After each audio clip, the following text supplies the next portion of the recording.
We are live. Hey everyone, welcome to another Wolfram Institute Community Forum. The purpose of these fora is to engage in conversation with our community, answer questions that people have about our research, about related research, about science in general. We're really happy to take something of a genuine stab at whatever kind of questions that you have that are relevant to us.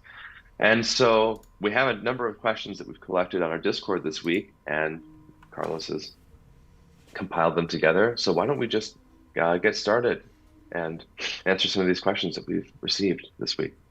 Yeah, so we can start with Griffithos that asks, in what way is the progress of the Institute accessible or transferred to current LLMs? Because it's the most fashionable question. Hmm. In what way does, okay, I'm gonna, like the kind of the loose reading of the question, which is, how does our research relate to large language models? I would say basically it doesn't. And large language models are an interesting step in machine learning. It's also an interesting step in kind of automation of science. As we were discussing last week, I think our contribution to the kind of the general cyborgization of science, kind of the future of science, we make a contribution. I think LLMs also make a contribution. So this is something I was highlighting last time, is I think with time, in order for science to become increasingly automated, text generation will become more automated, performing calculations and keeping track of complicated research programs will become more automated. Proofs and even discovery invention of say mathematical objects that like this kind of formal sciences will need to be automated. The kind of the text-based prosaic sciences become automated. And then one other thing is that kind of experimental science will become increasingly automated. These are kind of at least three kind of frontiers along which automation of science proceeds. And so LLMs is constitutes one important class, and that one has been subject to a significant increase in performance lately. So, in the kind of the strict sense, are we working on LLMs? No. But to take the question more literally, in what way is the progress of this institute transferable to current LLMs? I mean, I would say basically the progress of the institute, along with the progress of LLMs, contributes towards some greater trend, which is automation of science using computation in order to make it easier and easier to do things scientifically. However, with that being said, I'm not opposed to um, use of our kind of tools and techniques for research in machine learning. There are people who do have that interest, who have been in contact with us. There might be some research to be done, so I'm not going to shoot down all of machine learning or AI. But currently, we're not really working on anything related to LLMs. They're important now. They're fashionable and in vogue, and people are talking about them now. And I think that discussion is perfectly legitimate, but I prefer to hold a somewhat wider view. I mean, basically, I think one of the worst things to do at the moment would be, even, I guess, in my position, to say, oh, well, this is something that is trendy right now. Let us now try and engage in this so that, like, 3 years from now, we have some research program that's going. It's like much rather contribute towards the next step along these different frontiers. What is the next thing really to be automated in science, or even to hold a kind of a thesis about where we think we're going next? That seems like the good next step. Not to say, by the way, that there isn't further progress to be made in LLMs. I know people who are interested in that. I even know people who are interested in the kind of work that we do in multi-computation, et cetera, who are interested in that. And um, and that's quite promising. But it's just not something that I think will be a focus of the Institute. Does anyone have any, Nick, Richard, you guys do you have any fresh takes on LLMs? Nick, what do you think about LLMs? I only know that they're useful, and they're gonna be more useful in the future. We're gonna use it like without any doubt, right? It's like right now it's pretty uncertain how and how really it's gonna be incorporate it in our research overall, but it's like, but it's inevitable. But what do you think of? Do you have any do you guys have any like criticisms about current LLMs, like number of parameters involved or its No, performance or the current limitations are kind of obvious already. It's just it's not, no, it's like it's just a bunch of data. It's like it's already moving forward into incorporating like current search of the current internet, like in Bing AI, right? That's moving forward, but it's not perfect. It's like you can't really search for documents, and that's very important for science. It's like one of the covers as I dream was to actually ask for a summary for a paper and ask questions about the paper that just came out, right? That's going to be an important milestone. It's not there yet. I tried it with BinAI, it doesn't work. It's like you can't, even though it can't find the paper that just came out, but you can't really, but it's not doesn't like it sees the content of it. It's like it's almost there. So as soon as this is ready, it's already a big milestone. We can use it immediately for our research, and then it's just well, then it's very very hard to predict. It's gonna be awesome. well, one interesting question that's raised there is, I've heard multiple people, myself included. I mean, think about the difficulty of accessing scientific content or research related information at the moment. It's not easy, and there are a number of aspects of this that are difficult. One is papers being hidden behind paywalls and this kind of thing is one major problem.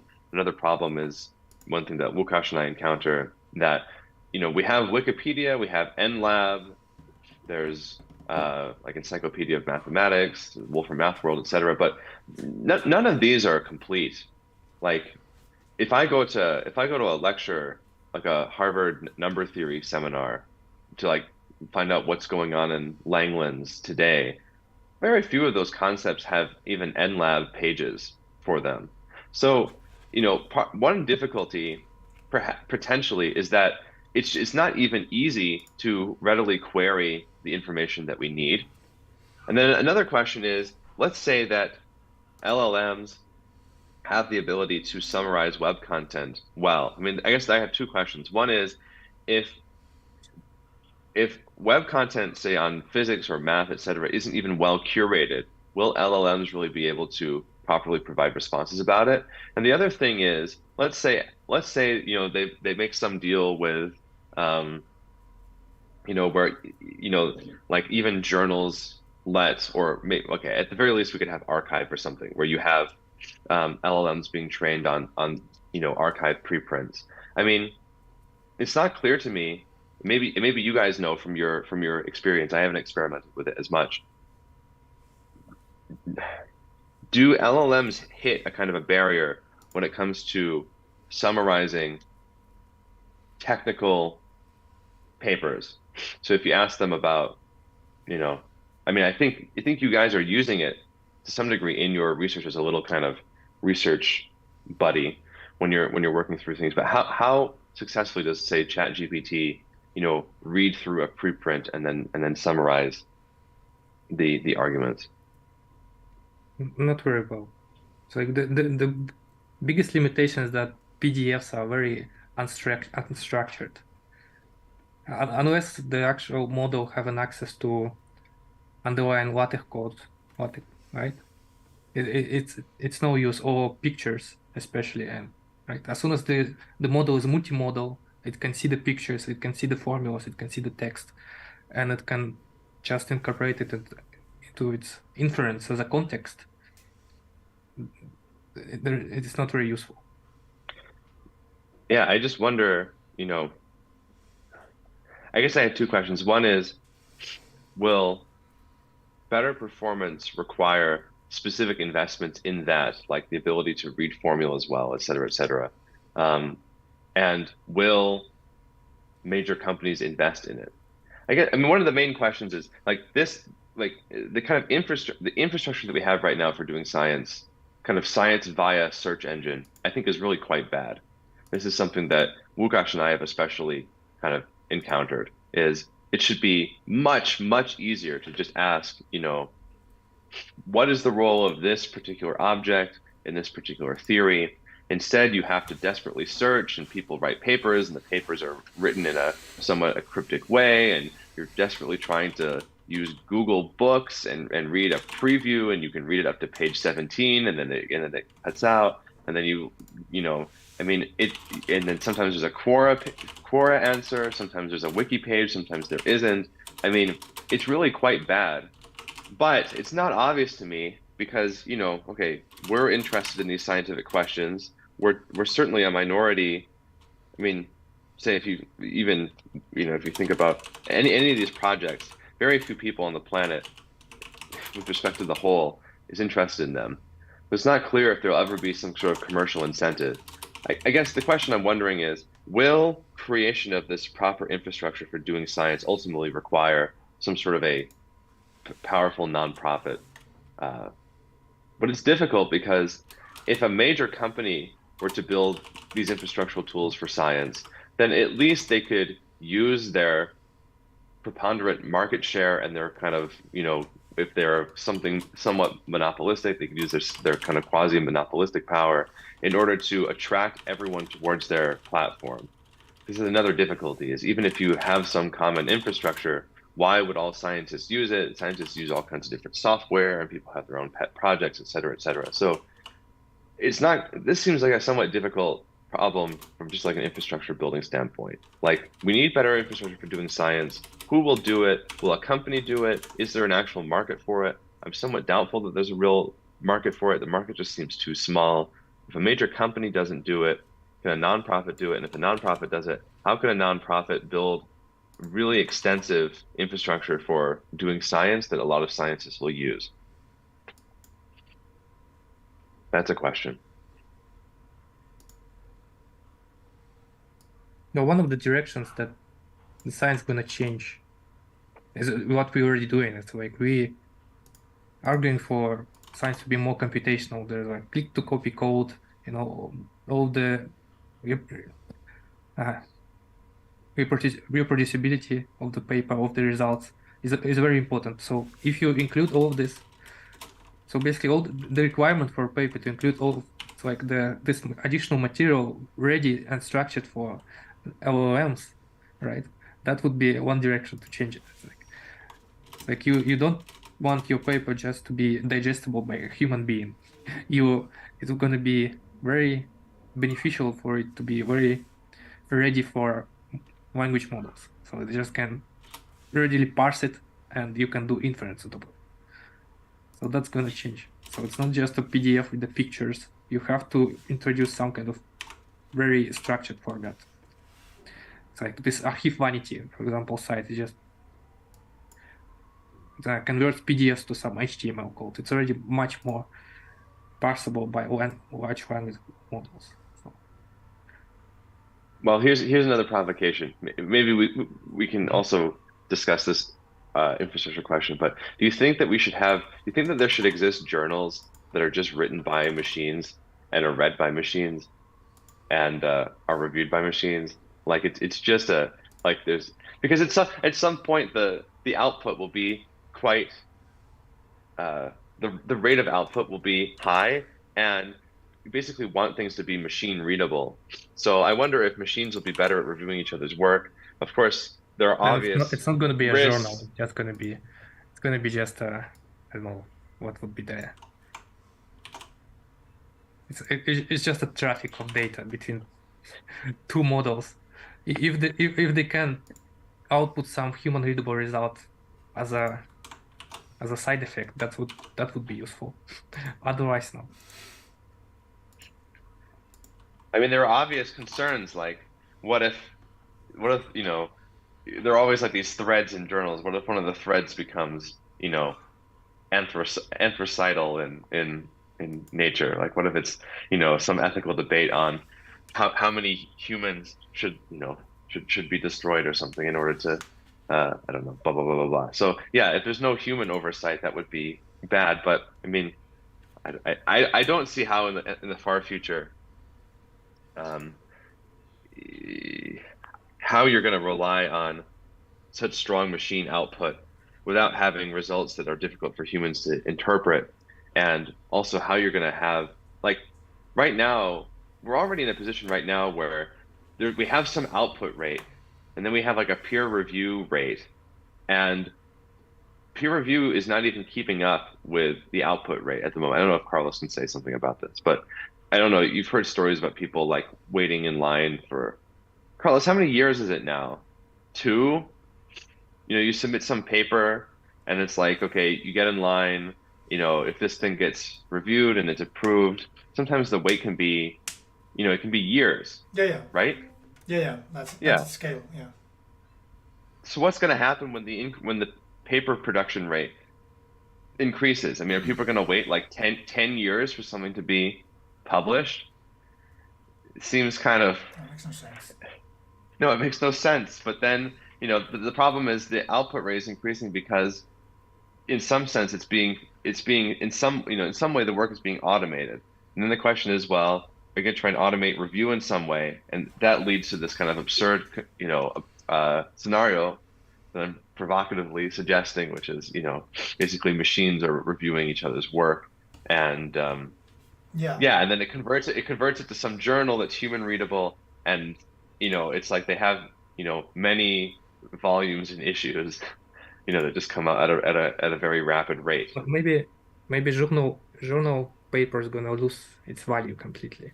It's like papers are gonna be just there for models to digest them and just summarize them for people. Yeah, And I was going to say all kind of other inferences. exactly. I was going to say that. I don't know if that was implied. Maybe I misunderstood, but like the rate of production of scientific papers, I would say has almost no direct correlation with automation in last few years. Like the rate sure. of I agree. Yeah. So Yeah. when I wouldn't think that LLMs or more automation for other forms of AI or scientific assistants or lab assistants or something like that, artificial lab assistants or something like that. I don't think that's. I mean, many people would think, oh yeah, I can write more papers, and in their narrow view of the world, where they are playing the publish or perish game, they can see there's some short-term benefits. But as Nick says, I mean, I think we are firmly in the path of actual journals that just traditionally publish are going to diminish in value. I mean, if you think about it, this is the system that kind of was abstracted for the 19th century way of doing science, right? Which is, you go to societies, you present your findings, and people kind of discuss it and judge it or whatever. And we're past this point. I mean, it's long overdue that we actually take it seriously, but now it's becoming like factually inevitable. And the fact that you have these ways of digesting information with LLMs in particular. I mean, by the way, just to emphasize, the way I see LLMs is this kind of super language, right? It's like it's a technology that builds on language. I mean, it's extremely efficient for language in particular, right? I mean, it's in the name, large language model, and I see it as a kind of a super language that is on top of our already abstract human construction of written language. And so far, we've used paper and voice and recording and these means for communication. Now we're entering an era where we can actually have these entities, right, that serve as kind of intermediaries of information. Because I mean, people are already using them that way. I mean, Nick has access to Bing, and he's effectively interfacing with text information, other kind of information as well, but mostly text information via this entity, instead of search engine or going after a paper and reading a PDF or an actual printed copy or something, right? So I think that's kind of where we are going, and as long as we make sense of the transition in terms of what we are doing scientifically, I think that we're going to adapt. And a good thing to come out of all of this is probably that hopefully we'll sanitize a lot of the bubble in the publishing industry, because there's certainly a bubble there. I mean, it's kind of sitting there just waiting to be popped in some sense. And if LLMs is what does it, I'm happy.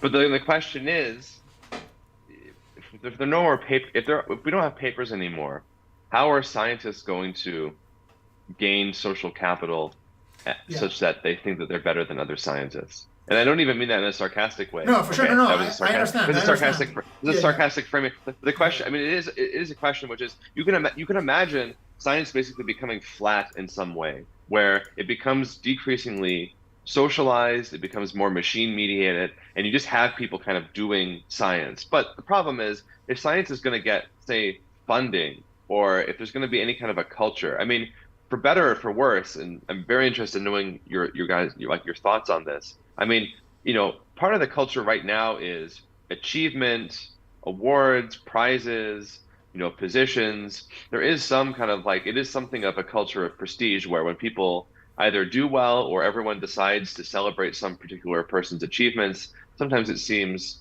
like, oh yeah, this person really did a great job. I'm glad that this person got this award. Sometimes there are people that you really think are underrated. Sometimes maybe you think that there are people who are overrated. But the question is, what does the kind of the destruction of even the journal alone,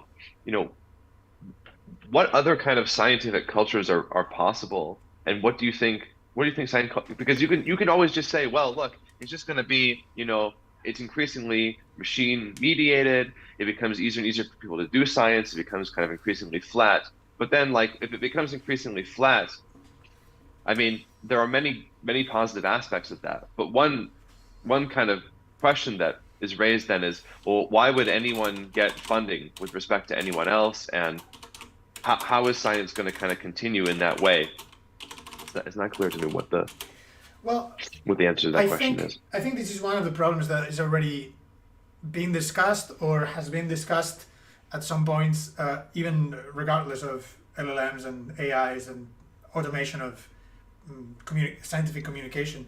And a lot of people question the value of peer review, and a lot of people, because it has many flaws, and a lot of people know that the progress of science is kind of independent of the specific system that you put in place, in the sense that the kind of technology science feedback loop is kind of unstoppable, right? It's always sort of self-correcting, and it's going to keep pushing forward.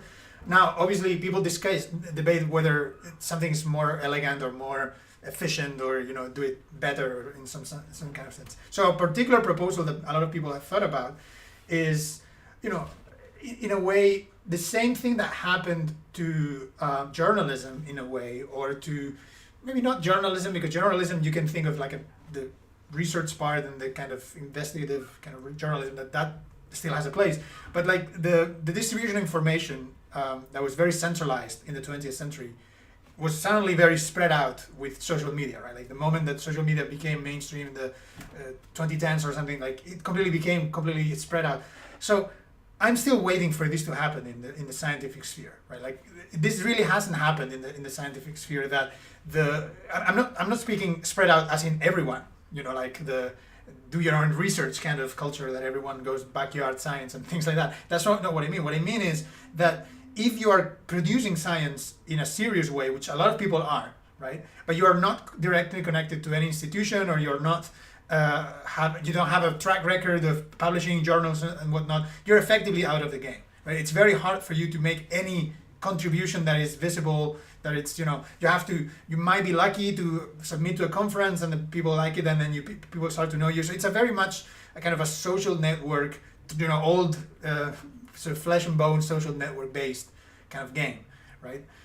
Or journal based and publishing industry based game, right? So I think that this hasn't happened. So there is no science Twitter outside of Twitter, right? This is something that it's kind of like sometimes like Mastodon and these things, and different stacks change and all these things, but there isn't really like a science Twitter, right? I mean, it sounds like a joke, but there isn't one. Like there isn't a place where you go and it's the science place. There's ResearchGate, sure, there's this other social media, but ResearchGate wasn't an explicit attempt to do this, right? It was created around the same time as Facebook, more or less, a bit later, and it was really created to be science Twitter in a way, or science Facebook, or whatever you want to, and it kind of failed. Like it didn't really work out.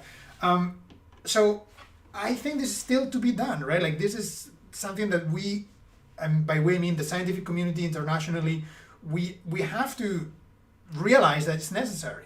Like, you can rely on the old network of universities that are self-preserving, that many of them are completely kind of left completely removed from the actual objective of science. I mean, they are busy with a lot of things and dispersed in many other questions, right?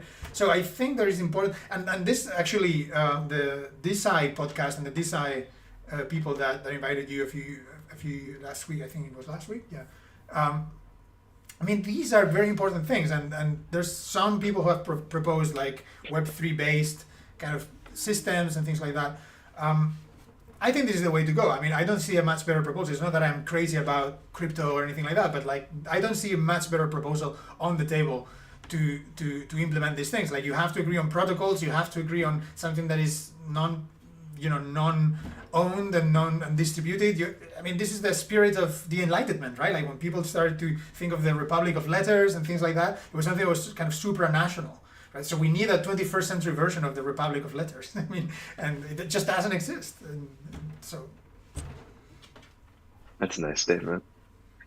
Well, I mean, going back to this analogy with media, though, I mean, one thing we've seen in media is this kind of, I don't know what you want to call it, this kind of postmodern turn, where instead of there being, a few sources, Walter Cronkite or what have you, saying, this is what's happening in the world, and all of America tunes in and they watch it. Now it's this increasingly fragmented constellations of Substacks and YouTube channels, et cetera, and they have their own audiences, but the audiences are, they hold quite different views from one another. I mean, this is kind of a political crisis that we found ourselves in, where even people don't agree on, facts or things that have happened. And the scientific analog of this is that science becomes, if some of these central authorities in science lose their control, then on the one hand,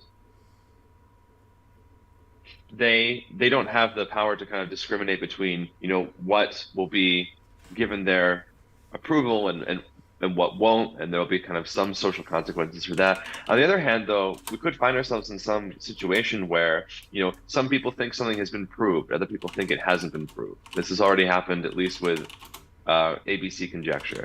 So, some people think that, I mean, it's already kind of happened in the science, like in physics, for instance. Some people think that this is a good way to approach quantum gravity. Other people think that this is a good way to approach quantum gravity. But my only concern is that, and I'm not saying it's impossible, it's just an interesting challenge, is in decentralized science. Well, I mean, you could ask whether or not consensus really matters. Maybe there's an argument that consensus doesn't matter and that dissensus should be the default status quo in the sciences.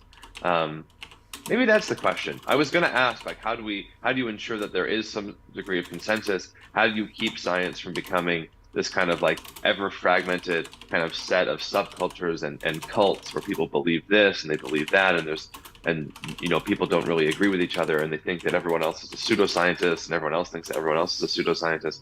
How do you overcome some analog of the political version of this? But maybe what you guys are suggesting, where, part of the reason why it becomes decentralized is because we have, increasing use of computation, and we have replicability, and we're using, machine resources. I mean, maybe this is the point, which is if this is becoming decentralized, but it's becoming decentralized because we have some common method by which to do science, not just like people's ideas, and it's one argument versus someone else's argument. If we can make science more formal by making it more computational, then maybe we have some way to decentralize it where people can have their own views, people can have different hypotheses, different theories, different methods, et cetera, but in the end, there is some way of confirmation, verification, of reproducibility, et cetera. I don't know. What do you guys think about that? Basically, the quality of science under decentralization. Like, I'm in favor of decentralization, but I think that there are some scenarios in which the quality of science deteriorates in the same way that, in some sense, the quality of independent journalism has also decreased.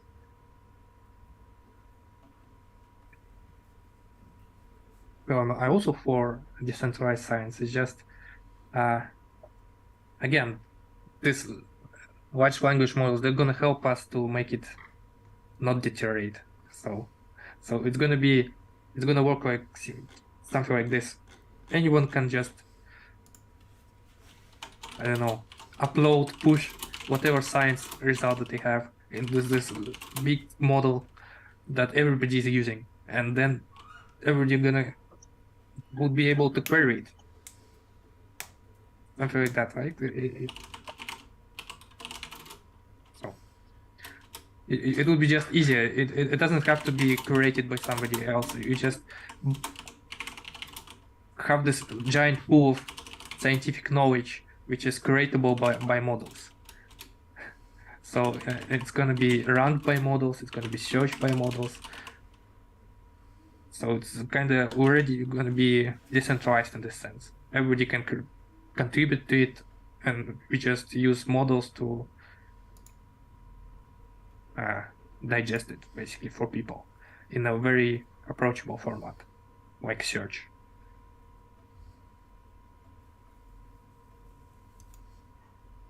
Łukasz, what's your take on all of this?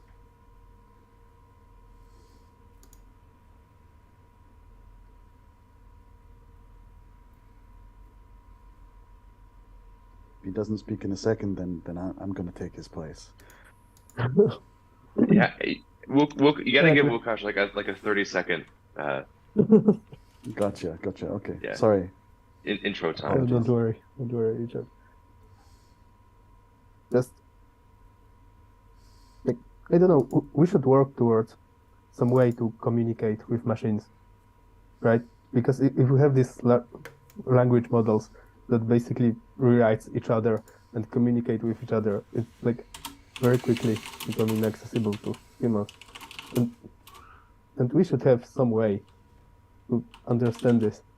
Maybe like set up a language in a way that we can encode like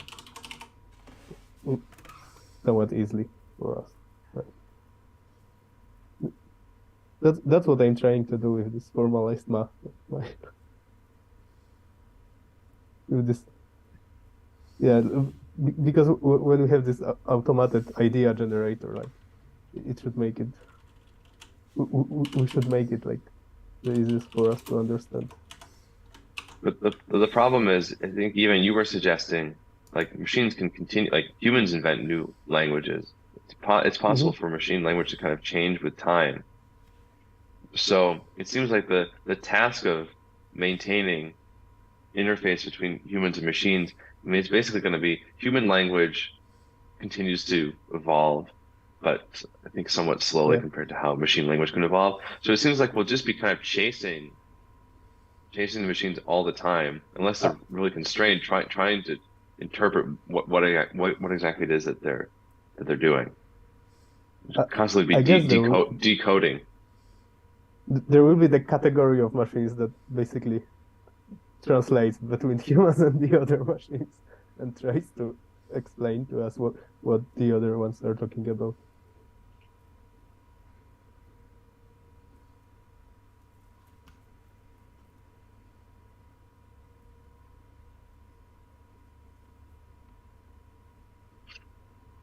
Well, that's Also, the kind of yeah, go ahead. Also, if the model is gonna invent their own language, it doesn't really matter, because as soon as they will be able to personalize, because it's like if I would be able to personalize all my knowledge and all this pool of scientific data into my personalized output, right? I can tweak it understandable for me, and everybody can do it, right? So it doesn't matter that there's a common pool of knowledge and there's some emergent language that emerges within it. As soon as I will be able to, okay, this is my personalized hub, make it understandable just for me, and it's going to be like completely different for anybody else.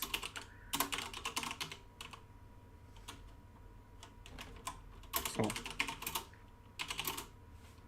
it's like, it doesn't matter how many languages is like floating around, as soon as everybody individually can understand it with whatever means possible. That's an interesting take. it's basically you're saying kind of translation, but also just explanation and synthesis will ultimately be it can be personalized. And if you Like, personalize it to each like I mean just take the five of us. Like trying to explain something that's optimal for each of us. It'll be quite different. I mean, we have some way of communicating with each other, but we each have our own styles. Nick and I are quite different. Wukash and we're all quite different people. So it is interesting to think that maybe ultimately if translation is personalized, then all you really have to worry about is, do I have the resources to make it so that something can be presented in a way that I'll be able to understand. yeah, it's like, what would happen if everybody gets his own language, not just scientific even. It's like, I speak my own language. Every person speaks his own language, and we just have an intermediate model to help us understand each other. Not just for science, but like for every aspect of life even. But we can start with the scientific language. Why not? It seems if it starts with like this, I think it can diverge to this extreme case. So that without this intermediate interpreter, nobody even can understand each other. I wonder. I think Richard had something to say, right? Yeah. I was just off of what Nick was saying there. I see like our own sort of internal world as being a kind of language.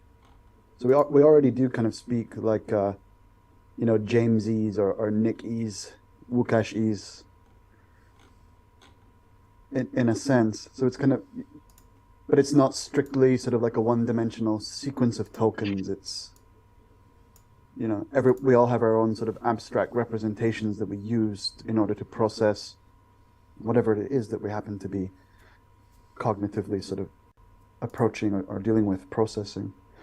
Language as a sort of evolution, it seems to be that sort of fault tolerance is one thing that's sort of built in. So we didn't push to like really high entropy sequences. We sort of ended up languages kind of converged on this idea that there can be a lot of room for error. I think that's key. One of the problems though is that leads to, and a common example is often given is like the boy saw the man on the hill with the telescope. Who had the telescope? And it's this that we need common sense reasoning in order to avoid ambiguity, and it's something that even language models at the moment still sort of struggle with, and they might kind of always do. I had some thoughts on the distributed science thing, because to be a bit provocative, somebody could come along and say, I spent all this money on supercomputer time and I have this result, accept it. And unless you can afford to repeat that experiment, oh no, that person now can sort of claim something and mislead everyone for a while.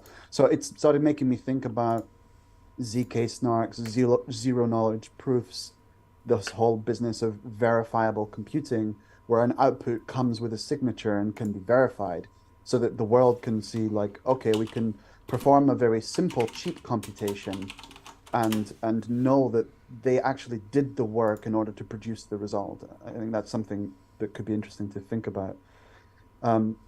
Sorry, I was taking notes because I didn't want to interrupt. So my other point was, you take notes during these? Oh, you gotta them share because I don't want to forget what I want to say, and I don't want to interrupt others either. So I'm sort of writing, and I want to address individual points. So the other one was that, we are all computationalists at the Institute, and so one interesting thing about large language models, even though we don't deal with them directly in sort of Ruliology, that as computational objects, they are very interesting. We didn't really think that a series of linear projections and non-linearities in various sort of configurations would produce the results that they have done. and when you look at each layer of a network, it's almost like a step in a computation. But there, you know, and there were early results on things like the neural Turing machine, which had read and write heads, but the whole thing was differentiable. So it could learn programs. You could give it examples, and it would learn how to, say, reverse a list or sort a list just from examples. Again, you know, that's like program induction or whatever, but in this very sort of continuous way. So yeah, I mean, these things were, and the end result, these artifacts that we get, you know, although they need human input to design the architectures, you know, the transformer model had a lot of, you know, it had its origins, it evolved and has been adapted, and there's always little tricks that go in there. Plus, you know, ChatGPT has this reinforcement learning thing on top of it. But yeah, I think as computational objects, I think these things are very interesting. I mean, even to the point where it was noticed that, you know, like a ResNet layer is simply a forward Euler step. So you can actually see the entire sort of input. You know, if you have a ResNet, like a full ResNet, you can see the network as a sort of differential equation in a sense. That's like another way of looking at it. So instead of having discrete layers, you have a vector that's going through some kind of continuous process, and Mm-hmm. you know, at some future time, you know, that represents having gone through, I don't know, 5 layers or 5.25 layer. You know, I think that's kind of an interesting thing to look at. Problem is that there's a lot of work to train them. We have to resort to fine tuning, and the model is static. So you spend all this energy to build these things, and then you're stuck. So, you know, in terms of like, you know, a lot of the early AI was about sort of like knowledge mining, expert systems, knowledge representation, all of these things. And now we've decided to throw away all of these problems and just say, let's just throw it at this thing. But what we end up with is something that's not really interpretable. So at the end of I think I do foresee a new field of something like artificial neuroscience. It's like, you know, people will be sort of like, even myself, like when I trained a few things, you would go into the weights and you would look at things, you would sort of analyze them, visualize them, try and make sense of them, but, you know, only to some limited degree. But maybe, yeah, I could see people like taking small sub networks, probing them, playing around with them. So yeah, there's maybe going to be this new field of like artificial neuroscience there. Anyway, that's all I had to say on LLMs. Yeah, Steven's recently been saying that he thinks that there should be like basically psychologists for AIs, like you know, like basically they're like prompt engineers. You know, you see these things online where people try and trick ChatGPT or understand kind of how it works by asking these probing questions. So I'm waiting for the kind of the LLM Freud or the LLM Lacan or something to come along. So ChatGPT, tell me about your relationship with your father. Okay, so do we want to move on to another question? Well, yeah, I know Nick has to leave in like 5 minutes. No, I don't have to. Just it's not required. It's just.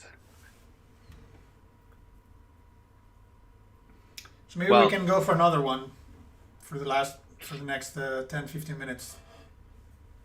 Yeah. So. Which one? Well, we have 2 of these. Why don't we take I'd like to maybe kind of respect the chronological order in which these things have been posed. So, why don't we do the McDougan bagel? Yep. So McDougan bagel says, can someone explain to me what the Ruliad is technically? For instance, what kind of computational object is it? Is there a categorical representation of the Ruliad? How do you structure the space of all possible computable processes? By the way, I love this question because this has been in my mind from the very beginning when I joined the Institute. And part of the motivation of my project in particular is to be able to answer those questions and provide at least a kind of a parcel of the kind of a little corner of the computational world where that can be answered fully and you know, mathematically rigorously.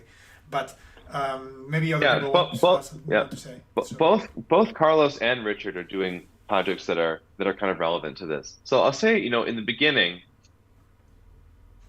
I would say the original kind of motivation for this was Stephen was looking at these things called multi-computations. With multi-computations, you have a number of different paths of evolution that a given computation can take. So you have some rewriting system, like maybe a string rewrite system, but you can take different rewriting evaluation paths.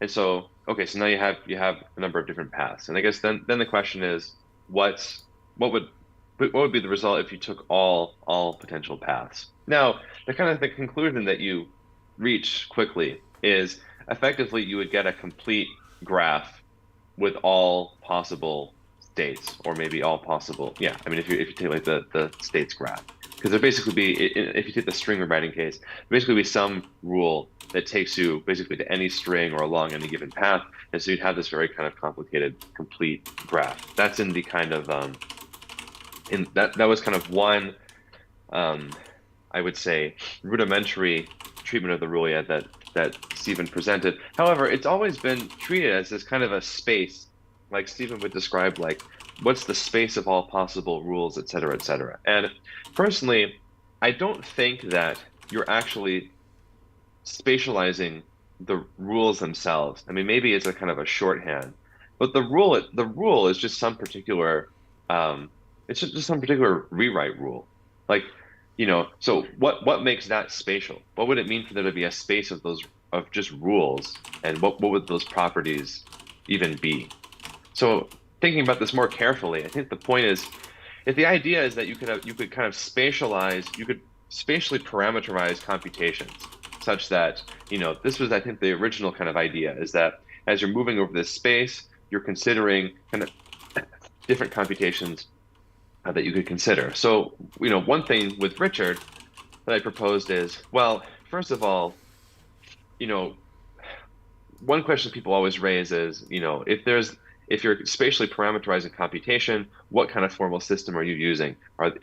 Is it a Turing machine? What kind of system is it? So I thought, well, first of all, let's be agnostic to the underlying data structure. Let's just consider the actual computational executions themselves. So we're thinking of computation not from the data structure point of view, where we're looking at how that's being rewritten, but we're just looking at computation as the performance of operations according to some rule. That's the first thing. That's the first kind of step. The next step is, if you imagine some space that's parameterizing over these, you want to eliminate redundancy. So if you have two computations where the executions are the same, in other words, their causal graphs are isomorphic, you should just treat those the same. Otherwise, it becomes, I think, too messy. So now you have maybe some space that parameterizes isomorphism classes of causal graphs. Now, if I say, by the way, spaces that parameterize objects in algebraic geometry are these things called moduli spaces. So if all of a sudden I say we have a moduli space of isomorphism classes of causal graphs, all of a sudden that now sounds quite, abstruse or arcane, or it sounds somewhat technical. But the motivation is basically, we think about computations as just in terms of their operations. You want to eliminate redundancies, so you want to consider ones that are isomorphic, and you want some sort of space that parameterizes them. That, I think, captures the spirit of, you move over some space, and as you're kind of, if you're undertaking kind of transport across the space, the rules are the rules are changing. I think that was the idea, where moving over rule space means that as you're kind of moving over this space, the actual kind of thing that is produced from your computation kind of changes. So this was the original motivation for Richard's project.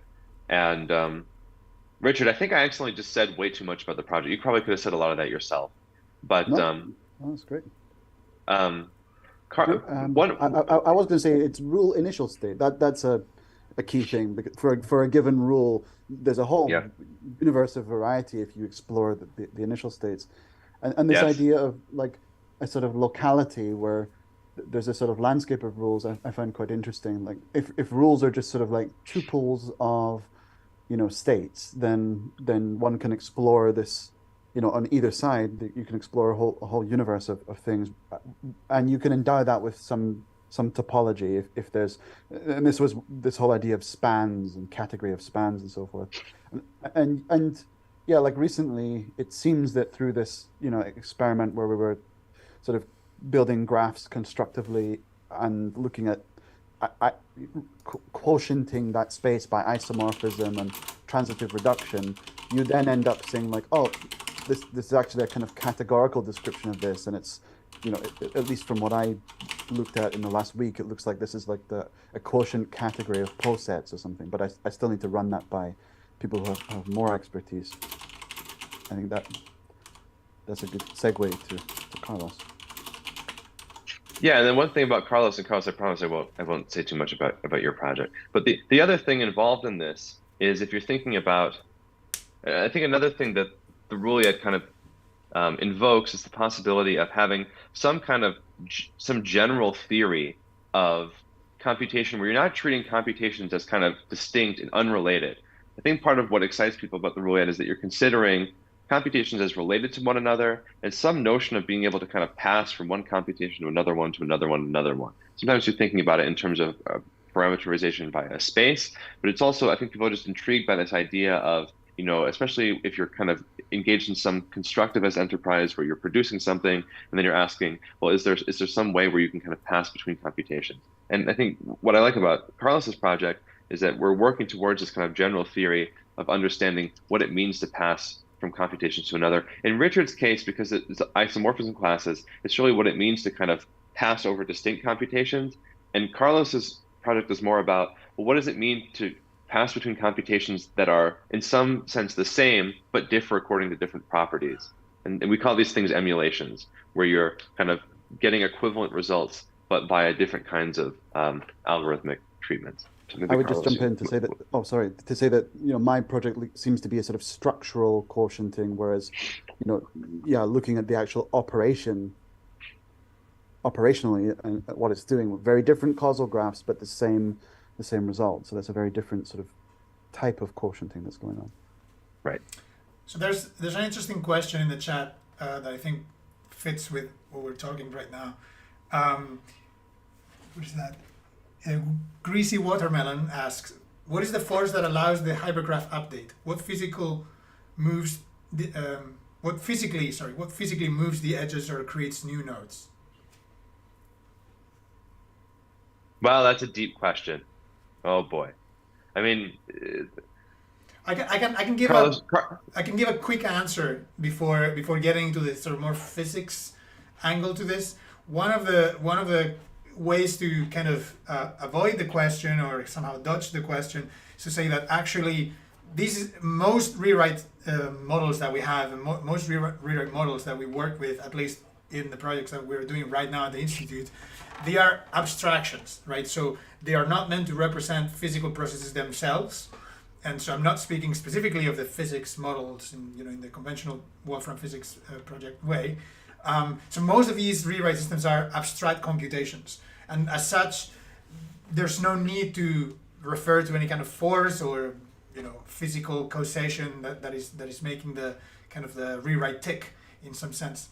But of course, when you think about physical models that somehow are based in rewriting, this is a very valid question, and I guess it's one of almost metaphysical nature. I mean, it's kind of a you might assume this is the basic nature of reality. You might assume, well, this is just a model and things are the way they are, and it's the usual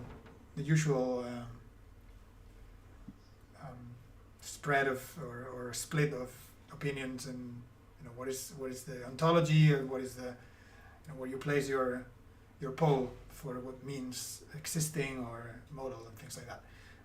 But I feel like I'm not well versed in the model itself to comment too much on the actual answer to the question, which is asking what is the force that allows the hypergraph update, or what physically moves the edges or creates new nodes.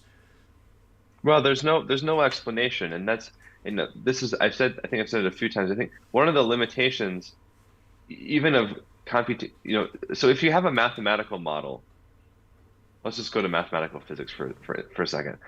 Ultimately your explanation is mathematical. And then people will say, well, why is it mathematical? And then you have these God is a mathematician, mathematical universe hypothesis. And so people kind of just treat it as, mathematics is basically fundamental. We commit to it ontologically. In the case of computation, it's dynamic.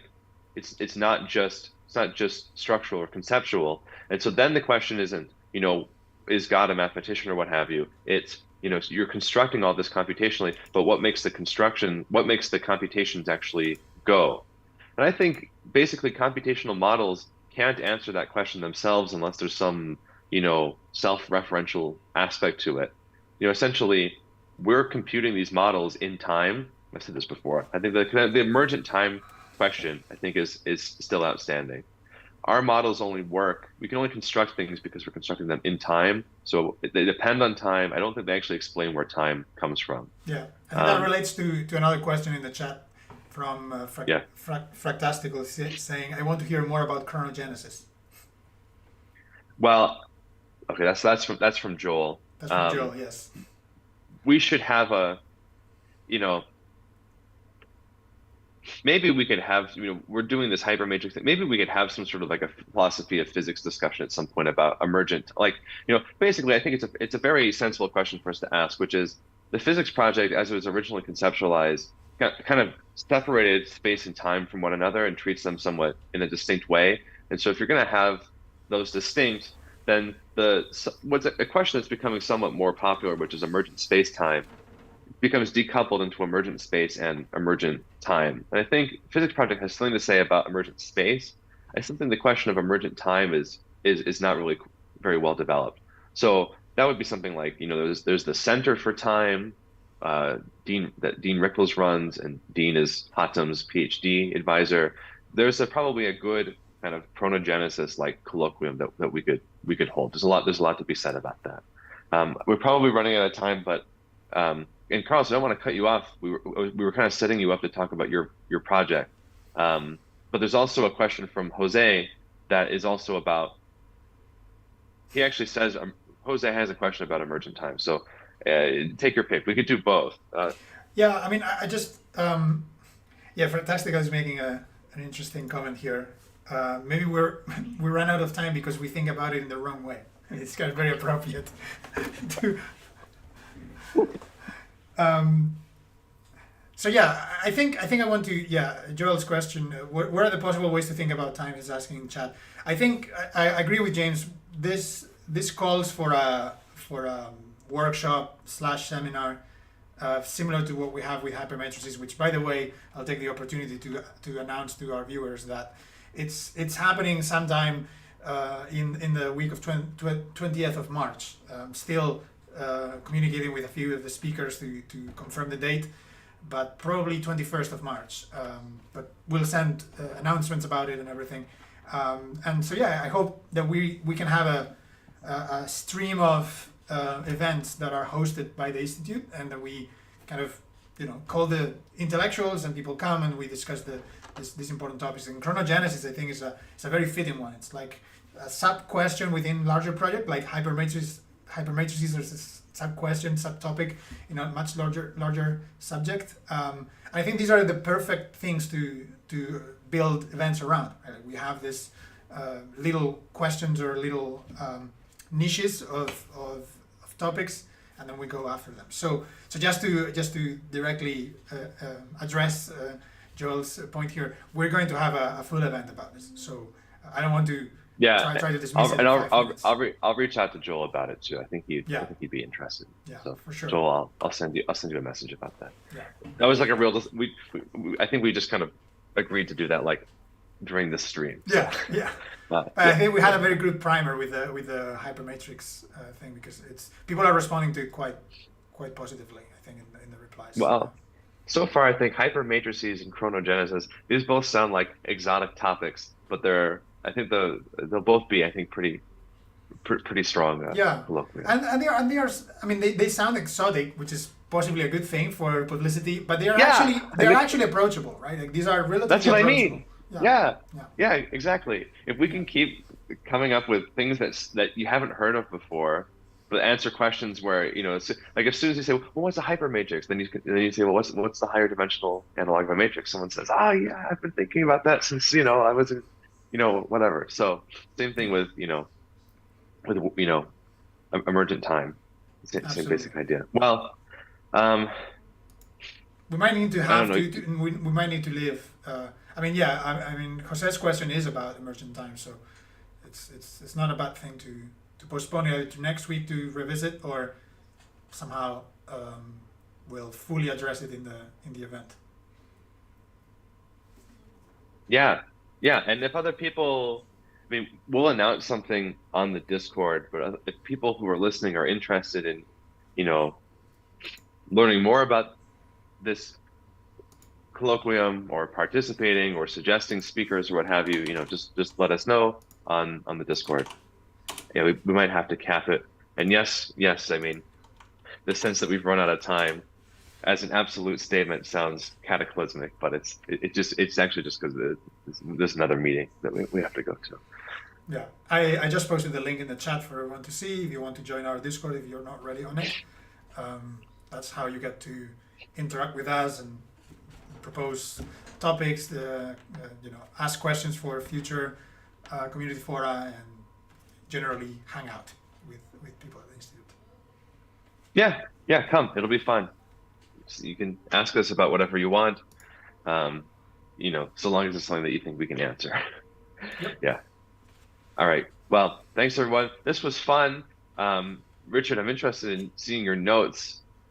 There were a number of, I don't know, this is one of those conversations where it was kind of spiky. People had different ideas. We didn't necessarily kind of pursue all of them, but there were a number of different ones, like things that Nick and Carlos and Richard, Mukash, things that you guys suggested. So I wonder what we should do with, we have these community fora and we contribute all of these ideas. We should do something with all of them at some point, because I fear that we say more things than any of us actually remember. I mean, Yeah, I remember we should highlights. summarize them, like after, just like we did for a meeting before. We had sort of, like a summary with all the ideas and points condensed down to a few keywords would be nice, so we don't lose track of a little nugget of gold. Yep. Yeah, we could have something. That's an interesting idea. Yeah. I'm writing this. Channel. Well, I was gonna say, I'm writing this report of everything that the Institute has done so far, and the live streams are mostly, besides the community fora, they're mostly just kind of working meetings where we work on these projects. But we've invested hours into these community fora. Maybe I should include some section on kind of key ideas or points that have been raised during the community forum that we're interested in, because that's a non-trivial investment of our time. Now, going back and, I'll have to oh God. Well, someone will have to go back, probably me, and rewatch these and cringe, when I hear myself speak, et cetera, and try and extract the ideas from this. I will say I've been in meetings with people now where they have AI notes takers, like it's like otter.ai or something. Why don't we just get one of? I mean, and I'm not sure if it costs anything, but maybe I'm feeling this kind of sense of frugality as these LLMs are becoming, I keep having this instinct, if we were gonna get like a project manager or another an assistant or someone to join the institute would do that thing, and then I keep thinking, well, can't we just have some digital friend do that for us? Like paying someone to take notes, I can't bring myself to pay someone to take notes during these meetings. If you're going to be in the meeting, please talk and contribute. And I don't want there to be something where we're all chatting and someone is just writing it down. Let's just have some machine do that. Yeah. Anyway, we'll look into that. See if we can get someone to take notes, and then I can just scan the notes as opposed to having to rewatch these myself. All right. Anyway, thank you all. See you soon. And guys, I think we had another meeting to begin soon. Why don't we meet? I know Nick probably has to go. Why don't we meet in 15 minutes? Is that cool? Sure. Okay. All right. In the link for the next meeting, right? In the link for the next meeting. Yeah. All right. All right, everyone. Cheerio.